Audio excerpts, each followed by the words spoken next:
Fiċ-ċiklu turistiku xahar Ottubru huwa magħruf bħala wieħed kajman iżda b'kuntrast Ottubru ta' din is-sena kien wieħed differenti bi kważi 970,000 turist jaslu f'pajjiżna.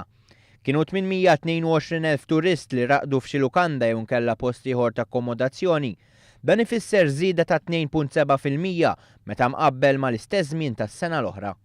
Iżda x'wassal għal din iż-żieda? Michael Zammita Bona, sita lukanda ewlenija f'Taslima, jgħid li l-introduzzjoni tal-low cost airlines hija fattur ferm importanti. Mela kellna dik il-battalja mal-gvern ieħor fuq il-low cost airlines fejn qabel il-gvern ieħor akkosta kollox ma rridx idaħħal low cost airlines u domna xi sentej u nofs niġġieldu u għamilna battalja tal-misericordja magħhom daw sakemm ċedew u bdew.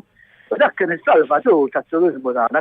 Jgħid ukoll ir-ross fit-tariffi ta' dawlu l-ilma mistenni jkompli jżid il-kompetittività tal-lukandiera.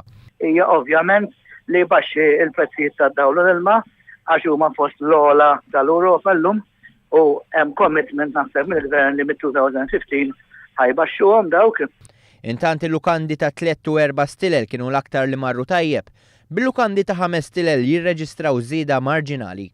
Ma kinux biss turisti li għadu f'lukandi u f'postijiet oħra li żdiedu, iżda anke dawk li waslu Malta u ma raqdux f'akkomodazzjoni, dawn jammontaw għal żieda ta' 13%. Dan ir-riżultat jawgura tajjeb mhux biss għal dan is-settur, iżda wkoll għall-ekonomija tal-pajjiż.